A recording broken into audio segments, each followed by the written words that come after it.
الترحيب بضيفينا هنا في الاستوديو السيد أمين قمورية، ومن لندن سيد عبد الباري عطوان. وأبدأ معك سيد قمورية. نقاط عديدة حملها تقرير زميلنا محمد محسن بعد 6 أشهر من سحب الصلاحيات الأمنية وربطها مباشرة في الملك، تسحب هذه الصلاحيات القضائية من ولي العهد محمد بن نايف. ما الذي أو كيف يمكن تفسير هذه الخطوات؟ هذه ليست وحدها، هناك خطوات كثيرة اتخذت. يعني قبل أيام أيضا كان هناك تعيين، قبل فترة وجيزة كان هناك تعيين لسفير في واشنطن شقيق محمد بن سلمان، وهذا المنصب مهم جدا جدا لمن يريد أن يتقرب من الإدارة الأمريكية وأن يخاطب الولايات المتحدة الأمريكية. أيضا شقيق الآخر لمحمد بن سلمان وزير للطاقة والطاقة، صحيح. استحداث منصب من هذا النوع، فبالتالي يعني له سلطة على عائدات النفط. كذلك تعيين العسيري من ناطق باسم التحالف وتعيينه نائبا لرئيس الاستخبارات وهو مقرب من محمد بن سلمان. كل شيء يشير إلى تعزيز سلطات محمد بن سلمان، حتى صارت للمرة الأولى في تاريخ المملكة أن شخص في المرتبة الثالثة من حيث التراتبية الهرمية في المملكة العربية السعودية يحظى بمثل هذه الصلاحيات الكبرى، صلاحيات اقتصادية، صلاحيات سياسية، والآن أيضا صلاحيات أمنية بإحداث مركز للأمن القومي ومنصب مستشار الأمن القومي يكون نعم. سلطته تكون تحت سلطة ديوان الملكي الذي يسيطر عليه محمد بن سلمان. كل شيء يشير إلى أن هناك خطة كاملة لعزل محمد بن نايف. محمد بن نايف أيضا الذي كان الرجل الأول كما قال التقرير، الرجل الأول للأمريكيين في السعودية. الآن السؤال، هل صارت أوراق محمد بن سلمان أمريكيا أفضل من أوراق محمد بن نايف؟ السؤال الثاني، كيف سيتصرف محمد بن نايف؟ هل سيواجه أم أنه سيلتزم الصمت آملا بتغيير ما يعني على صعيد نعم. المرض الملك أو شيء من هذا القبيل؟ لأن عندما يصير ملكا تتغير الأمور بالكامل. يعني عندنا أكثر من سؤال. ثالثا، ما هو موقف واشنطن الحقيقي؟ طيب، هذه النقاط كلها جديرة بالنقاش. في النقطة الثانية ربما يعني ما الذي قد يفعله محمد بن نايف، خصوصا يعني يجب أن نرصد أنه يعني في منصب جديد ألا وهو سمي النائب العام، هذا لديه صلاحيات عالية بإمكانه أن يحاسب أو يطرح أي شخصية مهما كان يعني مستواها في الأسرة الحاكمة للمحاكمة. لا ندري إذا كان سيكون هذا من السيناريوهات التي قد يتعامل معه مع محمد بن نايف. يعني مسألة طيب. الأمير مجرن يعني صحيح هناك سابقة. سيد عبد الباري، ما رأيك أنت بذلك، خصوصا النقاط التي طرحها ضيفنا هنا في الاستوديو؟ هل بالفعل تعبد الطريق لأن يكون ولي العهد محمد بن سلمان وعراب الأمر الولايات المتحدة الأمريكية؟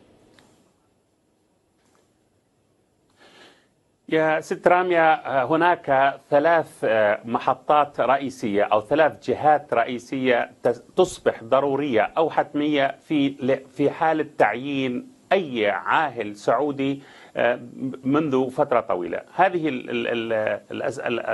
الأسباب ال3 أو الجهات ال3 هي الولايات المتحدة الأمريكية، صحيح. الأسرة الحاكمة السعودية، ثم المؤسسة الدينية السعودية. يعني موافقة هذه الجماعات أو هذه الأطراف ال3 ضرورية لتثبيت أو وصول أي ملك للسلطة في المملكة العربية السعودية. الأمير محمد بن سلمان استطاع أن يكسب الولايات المتحدة الأمريكية، استطاع أن يكسب الرئيس الأمريكي دونالد ترامب من خلال اللي هو رصد أكثر من 460 مليار دولار، منهم 110 مليار دولار صفقات أسلحة، والباقي استثمارات في البنى التحتية الأمريكية. وشاهدنا أنه بهذه الرشوة يطيح بالأمير محمد بن نايف ولي العهد كليا من المنافسة. أمريكا راهنت على الأمير محمد بن نايف، صحيح. لأنه في نظرها يعني أبلى بلاء حسنا في الحرب على الإرهاب والحرب على تنظيم القاعدة. لكن محمد بن سلمان استطاع أن يتجاوز هذه المسألة،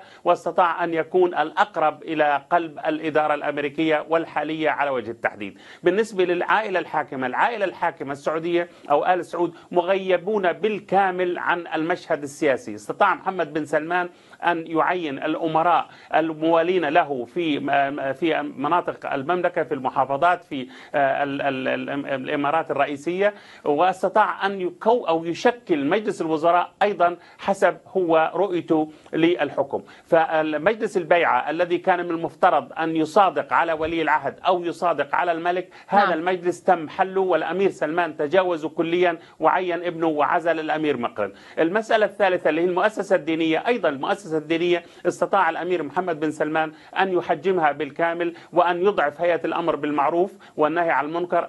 أيضا هيئة كبار العلماء في السعودية أصبحت مهمشة بالكامل، رئيسها اللي هو الشيخ آل الشيخ يعني أصبح الآن ورقة طيعة في جيبة الأمير محمد بن سلمان. وشاهدنا يصدر بيانا عن أسرة محمد بن عبد الوهاب تتبرأ من أمير قطر وتقول بأنه لا ينتمي إليها، وتطالب بإنزال اسم الإمام محمد بن عبد الوهاب عن المسجد في قطر. ففي تقديري الآن في الخطوة القادمة هي تحويل الحكم من أبناء بن عبد العزيز إلى أبناء ابن سلمان. وأعتقد أن الأمير محمد بن سلمان بتعيين نائب عام جديد وتعيين مدير عام للأمن الوطني في السعودية أو الأمن العام، هذا أصبح الآن يعني كل الصلاحيات الأمنية والسياسية والاقتصادية في يده. نحن الآن في انتظار عزل الأمير محمد بن نايف على طريقة عزل الأمير مقرن ابن عبد العزيز وتعيين محمد بن سلمان وليا العهد. ربما تأتي هذه الخطوة سريعة جدا. رصدنا من خلال يعني هذه الإجراءات والتحليل كيف تراجع حضور ونفوذ وحتى صلاحيات، حتى محمد بن نايف ولي العهد بات مغيبا كليا عن المسرح السياسي والقرارات الهامة في الدولة، حضوره يبدو بروتوكولي. سنرصد من خلال التقرير المقبل إذا ضيفينا ومشاهدينا الصلاحيات التي تصاعدت لنفوذ نجل الملك ولي العهد محمد بن سلمان، وكيف تعزز صلاحياته عبر ترأسه أبرز وأهم الهيئات الفاعلة في السعودية. تفاصيل ذلك مع أحمد عبد الله. أهلا بكم. منذ تولي الملك سلمان بن عبد العزيز العرش مطلع عام 2015 سطع بشكل سريع نجم الأمير محمد بن سلمان، وبات خلال فترة قصيرة يجمع مسؤوليات سياسية وعسكرية واقتصادية هائلة.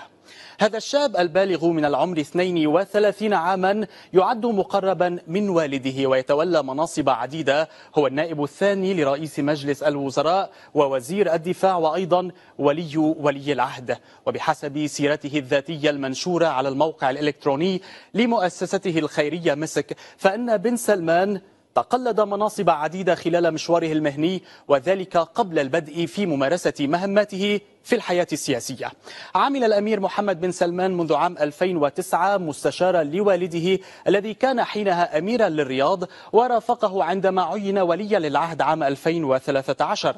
في نيسان أبريل 2014 عين الأمير الشاب وزيرا للدولة وعضوا في مجلس الوزراء قبل صعوده التدريجي بعد تولي والده العرش في كانون 2 يناير 2015، حيث تولى رئاسة الديوان الملكي لأشهر عدة. وبحكم منصبه وزيرا للدفاع أشرف الأمير محمد بن سلمان على قيادة بلاده منذ نهاية آذار مارس 2015 تحالفا عسكريا قاد الحرب على اليمن. فتح تصدر بن سلمان واجهة الحدث السياسي للسعودية عبر تصريحاته وزياراته وحراكه الداخلي والخارجي في ظل الأزمة الخارجية مع قطر باب التساؤلات عن غياب ولي العهد محمد بن نايف. يقول موقع ميدل إيست آي البريطاني إن صعود محمد بن سلمان المفاجئ إلى هذه المكانة البارزة تحت مظلة والده لا يزال يثير كثيرا من علامات الاستفهام، ولا سيما مع انتشار الشائعات بأنه يخطط لإطاحة ابن عمه ولي العهد محمد بن نايف بموافقة من والده الملك سلمان. فيما تقول صحيفة نيويورك تايمز إن بروز بن سلمان في صورة الأمير الأكثر ديناميكية جعل احتمال وجود منافسة شديدة على العرش أمرا واردا للغاية. العودة إلى ضيفينا وأعود إليك سيد قمورية. رصدنا لماذا يعني يستبعد ربما ولي العهد، لماذا يبدو ولي العهد مرغوب أكثر. الجانب الأمريكي غطيناه، لكن إلى أي حد الأزمة مع قطر واحدة من الجوانب، خصوصا بالرصد أنه محمد بن نايف هو يعتبر من المقربين للأسرة الحاكمة في قطر، وربما إلى أي حد يعني إذا أردت أن أعيد طرح السؤال في علاقة الأزمة مع قطر بهذا الشكل. حتما هناك حديث عن قطر يعني، وأعتقد الأزمة عن قطر هناك روايات كثيرة تقول أن فيما يتعلق بموضوع قطر أن العلاقة كانت جيدة جدا ما بين الأمير تميم والأمير ومحمد بن نايف، في حين على العكس من ذلك هناك علاقة جيدة بين محمد بن سلمان ومحمد بن زايد في الإمارات. صحيح. الذي يعمل على تطويقه في الولايات المتحدة الأمريكية. هذه الثنائية ضد هذه الثنائية ربما تساعد اليوم في التعجيل في إقالة محمد بن نايف. لكن أعتقد أن هذا الأمر كان يمكن أن يكون قبل ذلك. أعتقد أن الأزمة اليمنية والحرب في اليمن كان يتصور محمد بن سلمان أن هذه الحرب ستنتهي خلال أقل من شهر أو حتى في أيام عديدة، وبالتالي يعود إلى المملكة العربية السعودية كظافر وكمنتصر على المشروع الإيراني، سيسوق نفسه على هذا الأساس. هذه الحرب استمرت. اليوم تأتي الأزمة مع قطر لتفتح له فرصة جديدة بالقول أننا نحن القادرين الوحيدين على اتخاذ موقف. لكن باعتقادي أن ما يجري اليوم في المملكة العربية السعودية هي غير المملكة التي نعرفها. الرؤوس الحامية هي التي تدير شؤون المملكة، في حين أن المطلوب رأس بارد أكثر، المطلوب الحكمة. وللأسف الحكماء اليوم في المملكة غائبون عن الشاشة بشكل كامل. جيد أنك أشرت إلى نقطة ولي العهد في أبو ظبي، لأنه كانت في إشارات كثيرة وكتب كثيرا في معهد واشنطن تحدث عن الأميرين اللذين سيغيران شكل الشرق الأوسط، في إشارة ولي العهد وولي ولي عهد أبو ظبي. هذه النقطة أحيلها إليك سيد عبد الباري عطوان مع السؤال: إذا كان ما يقدمه ولي العهد محمد بن سلمان الولايات المتحدة الأمريكية في الرؤية الاقتصادية والمبالغ التي تفضلت في طرحها هذا فقط، يفترض أن يقدم أيضا بديلا عما تقدمه قطر أقله العلاقة مع إسرائيل ليكمل سد الثغرة على ما تكتب الكثير من الأقلام.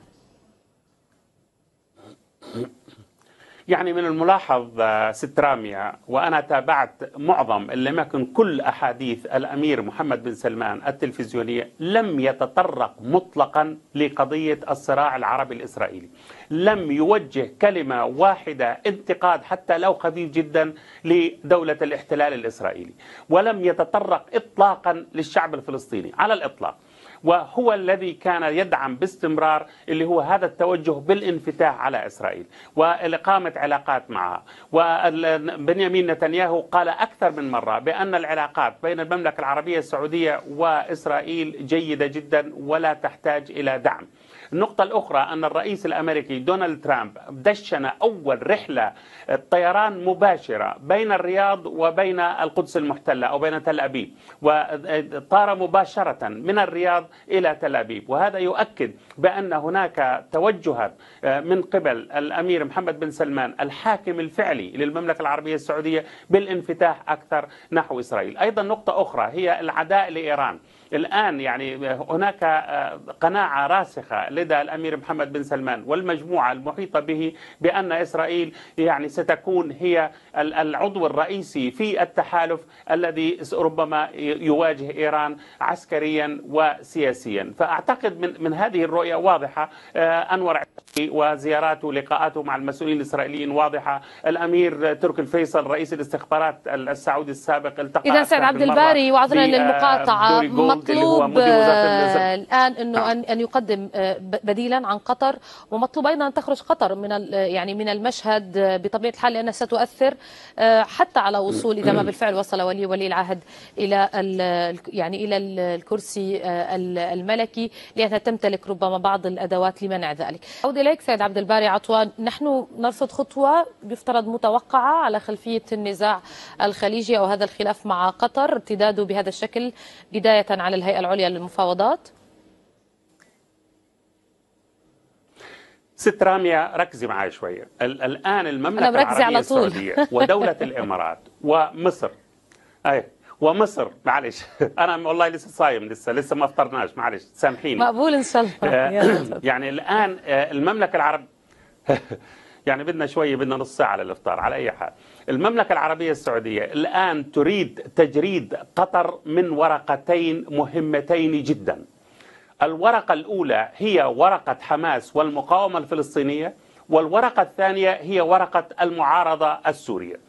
لو عدنا إلى الورقة الأولى، اللقاء الذي تم في القاهرة برعاية المخابرات المصرية بين وفد من حركة حماس برئاسة يحيى السنوار وحضور موسى أبو مرزوق مع السيد أو النائب محمد دحلان ومعه المشهراوي. هذا اللقاء حقيقة أحدث انقلابا في العلاقات القطرية مع حركة حماس. هذا يعني أن حركة حماس الآن أصبحت مع المحور السعودي الإماراتي بشكل أو بآخر. هذا يعني أنه جاء هذا التحول على حساب قطر. قطر لم تعد أو لا يريدون لقطر أن تستخدم ورقة المقاومة الفلسطينية في هذا الصراع الخليجي. يريدون أن تكون هذه الورقة التي أدت إلى تعاطف جماهيري خاصة مع حركة حماس ومع دولة قطر عندما وضعت قطر على قائمة الإرهاب على لسان السيد الجبير. هذه نقطة.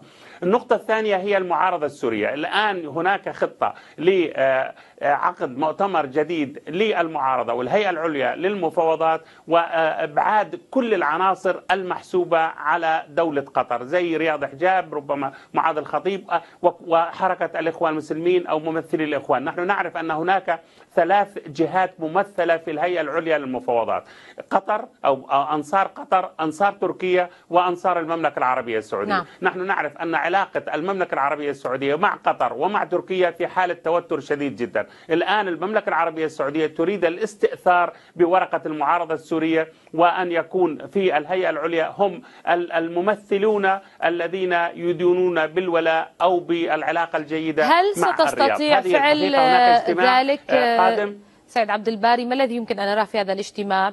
وهل بإمكان السعودية أن تفعل ذلك طالما تحدث عن 3 أطراف من بينهم قطر وتركيا؟ ما الخيارات بالمقابل؟ ولكن بشكل سريع لو سمحت.